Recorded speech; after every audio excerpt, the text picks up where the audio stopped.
Here it goes. So today's day 2. We're going to start with piecewise functions, but we're going to use graphing. We've got the graph. Now we're creating our equation. Okay. So the first thing, just like yesterday, is we're going to create those vertical lines. Okay. So in mathematics, we use a dotted line to show us something that we know is invisible, but we need to mark it. So like asymptotes, 3D figures, we use those for the invisible parts. Okay. Now we're going to use these lines to actually help us create our equation. So right underneath, we're missing our equations and our domain. These vertical lines are going to help us do that. Okay. So the next step, what we're going to do is wherever I drew one of those dotted lines, I'm going to write the x value where it is. So for instance, I'm going to put -5 here. Right here, this is at -2. This is at 1, and this is at 3. Okay? So right above the graph, where those dotted lines are, I'm going to put the x value that's right there. Okay? Now, in between, wherever I see a piece of my function, I'm going to put an x. So for instance, right here, I see this linear function, so I'm going to put an x there. Right here, I see my quadratic, so I'm going to put an x there. Right here, I see this part of my cubic, I'm going to put an x there. Okay? Okay, so next, what I'm going to do is I'm going to add in less than symbols. So anywhere I have an x and a number in between, I'm going to draw less than symbols. Okay? All of them are going to be less than symbols, like that. So in between any number and an x value, I'm putting a less than sign. I have just created my domain. Okay? So for instance, my linear function right here happens between -5 and -2. And this is what I'm going to write. Then my quadratic happens between -2 and 1. And then my cubic is between 1 and 3. And I'm going to use this to create my table right here. Okay? So for instance, my linear function, so I'm going to write it down here, is -5 less than x less than -2. Okay? Now, we'll talk about the equal signs, less than and equal to part in just a second, okay? But we're going to add that in once we've written it down on our table. So now what we're going to do is we're actually going to do the equal part, okay? So notice that we don't have any equal signs here with our less than signs, okay? So we're going to go to our function. And for instance, here in the linear function, since it's a closed circle at -5, that's less than or equal to in my domain. Now, at -2, the red function is an open circle. Okay, so that's just less than. The blue one at -2 is my closed circle, so I make that one equal to. And then on the other side, it's less than 1, not equal to. And then in the black piece, it has closed circles on both ends, so those are both equal to. Now, if you're looking at a function, now, like my students, when they originally got this, it's in black and white. So right here at -2, where this is happening, you can't tell which one is open and which one is closed. Okay? I had to tell them that the red one was an open circle and the blue one was a closed one. If you run into a case like that, you get to pick. Okay? But the thing is that you're going to have to pick one or the other. So we're talking about right here at -2. But if you make this one equal to, that means this one here cannot be equal to. It can be one or the other. It cannot be both. It can also not be neither, because one of them has to close that point, and you get to pick which one. Okay? That's your decision. Whichever one you choose, just as long as it's not both. Okay? So now we've got the domain set up. Okay? So basically right here, we've got all of our domains set up. Now we actually have to come up with the equations for those pieces. Okay? So we have to come up with the equation for each piece. So we're going to start with the linear piece between -5 and -2. The easiest way to create the equation of the line is going back to your Algebra 1 and using this equation. y equals mx plus b. Slope-intercept. But we need the slope and we need the y-intercept. Now, even though this linear function stops at -2 and it doesn't go and hit the y-axis, we can still find out where it was going to hit it by just keep kind of going. So right here, it's going to actually hit at -3. So my y-intercept is -3. Now I need to find my slope, which is just rise over run. So pick 2 points. So we go down 1, so that's -1, over 1, that's +1. So there's my equation. All right, so that means that this is -x minus 3. So we got our linear equation. So next we will start with our quadratic. Okay, so with our quadratic, what we're going to do is we're going to start with this equation. We're going to write it as a bx minus h squared plus k. No, it's the same one for every function, but we just changed the function itself. So this is our general form for transformations, right? That I plugged in my function as a quadratic. Okay? Now, h and k is the vertex of my parabola right here. So since it doesn't go left or right, that means h is 0. But my quadratic has also been moved up 3, so k is +3.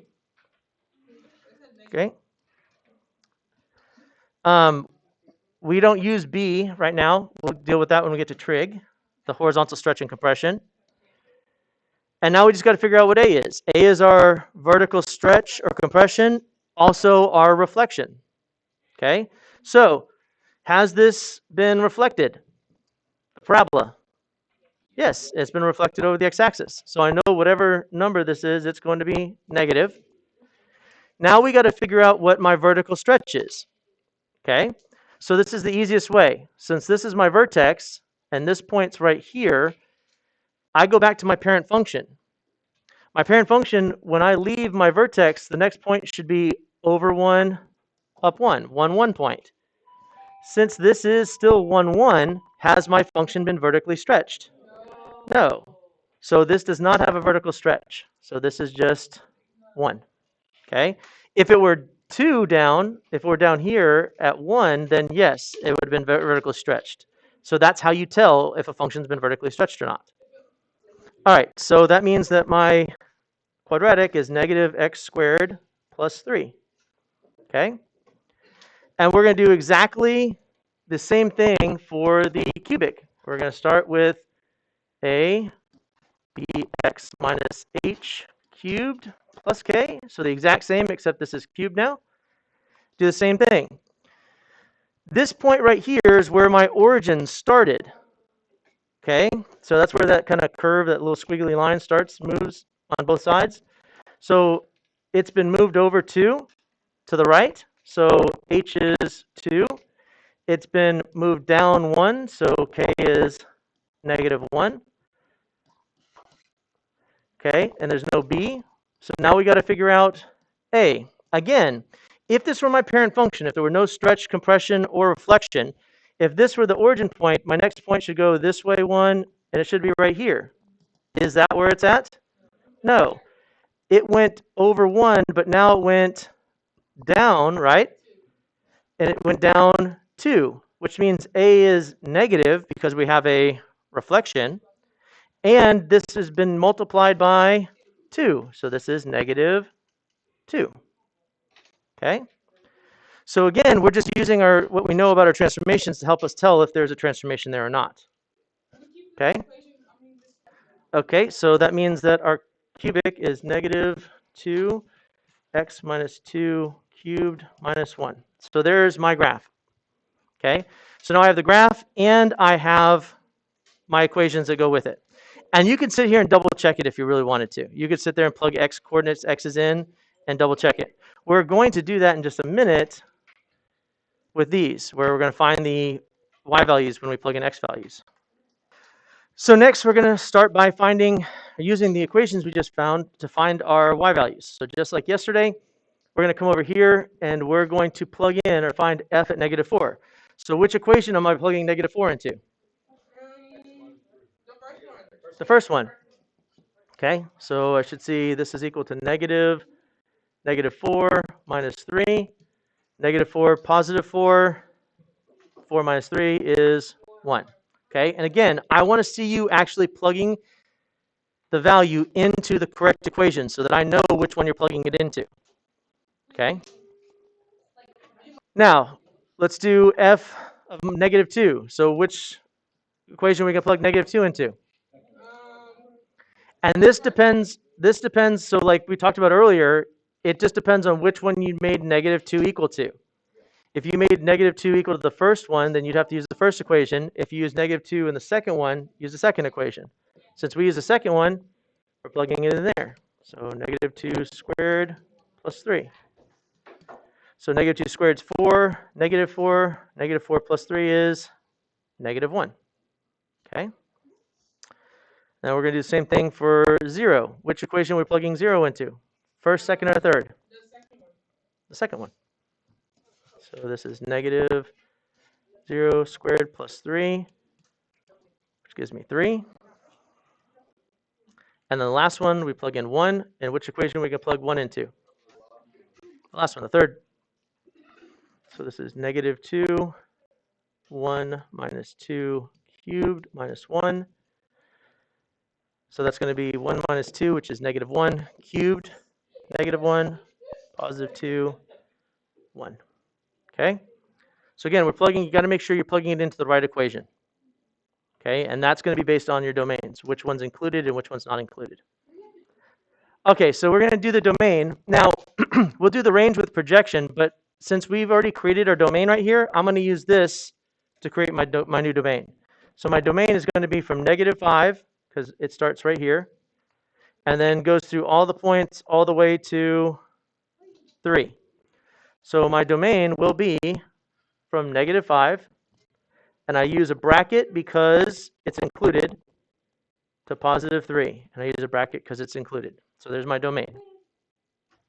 Okay, so we're going to do the range like we did yesterday where we do the projection. So I'm going to erase everything that I have here on the graph, okay, so that we can see it a little bit easier. All right? All right, so yesterday we talked about projections, about how we take functions and we can project them onto the axis that we need to. So if we're doing a range, I'm going to project these functions onto the y-axis. So this point right here, we're going to start with our linear function. This point, we're projecting it onto the y-axis. So this closed circle is going to be projected right here at 2. This open circle is going to end up right here, projected on there. And we have to include every point in between.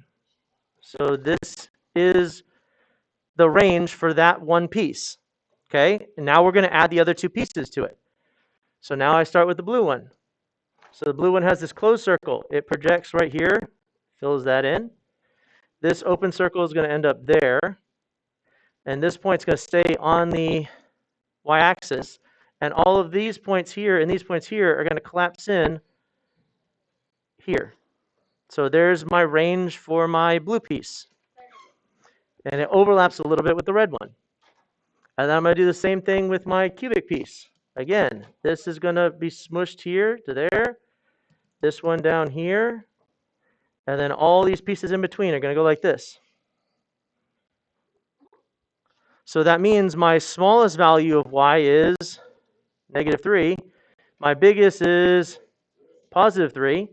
And since this is all included and this blue part's all included, that means everything's included from negative 3 to 3. So my range is going to be from negative 3 to 3. And we're going to use brackets because they are included.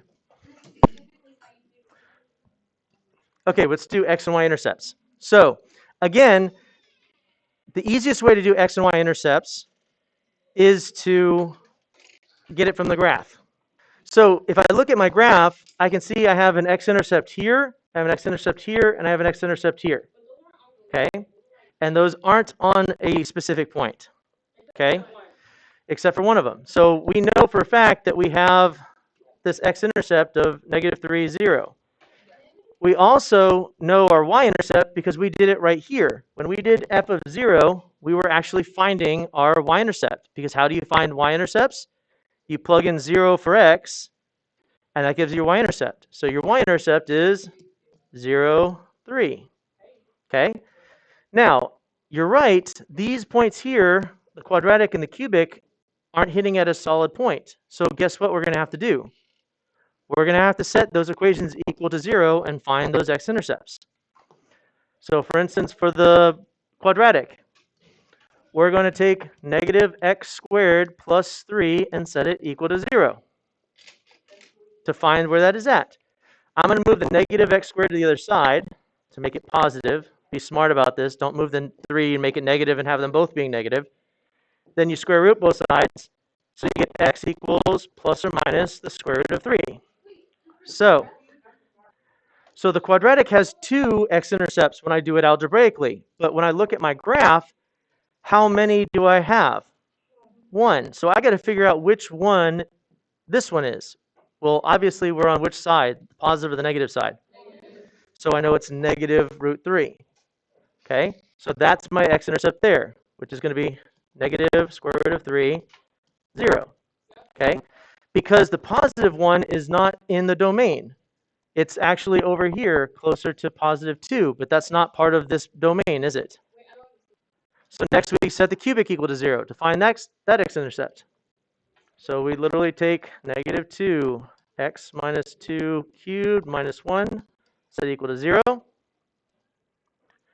Move the 1 over, it becomes positive, divide by negative 2, so you get x minus 2 cubed equals negative 1/2.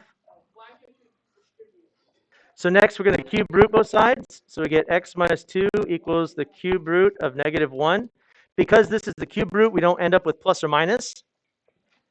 And then we move the 2 to the other side by adding 2 to both sides. So we get 2 plus the cube root of 1/2. Negative 1/2. And that's my x-intercepts. 2 plus the cube root of negative 1/2, comma, 0. And that's where my cubic x-intercept is. Next, we're going to find where the function is increasing and decreasing. So again, I come over here. The easiest way of doing this, okay? So I start at this edge right here, okay? From here to here, from negative 5, when I start following my function is going down, which means my function is decreasing. It's decreasing until I get to negative 2. So from negative 5 to negative 2, this is decreasing. Then when I get to negative 2, what does my function start doing? Increasing until we get to where? Right here. So this right here, this is where my function is increasing because it's going up. But then when I get here at x equals 0, what happens? Starts decreasing again. Even though it jumps from here to here, it's still decreasing. And then when it comes down this way, it's still decreasing. So all the way from 0 to 3, it's also decreasing. So we've got this one little spot here where it's increasing, and everywhere else it's decreasing. So when we go to write, our increasing was from negative 2 to 0, right? And it was decreasing from negative 5 to negative 2, and then 0 to 3. Yep. So the u. All right, so the last part we got to go over is our maximums and minimums. So I'm going to erase this part. So let's start with our maximums first. So remember, we have absolute maximums and relative maximums we're going to be dealing with. Okay? So let's identify all of our relative maximums. We have a relative maximum here. We have a relative maximum here. And we have a relative maximum here. These are all relative maximums. So these are all relative minimums, but this one here is our absolute max. Okay, so my absolute maximum is at 0, 3. It's also my y-intercept. I have a relative maximum at negative 5, 2, and another one at 1, 1. So those are my absolute maximums and my relative maximums. So my minimums, let's talk about absolute and my relative. So let's identify my minimums. So this is a relative minimum, and this is a relative minimum. Okay, I only have 2. Okay, which one is my absolute minimum? Yep, right here. This is my absolute minimum. And it happens at 3, -3. My relative minimum is at -2, -1. Now, I only have 2 because the red graph here has an open circle. You cannot use open circles to give you relative maximums or minimums. Okay? And that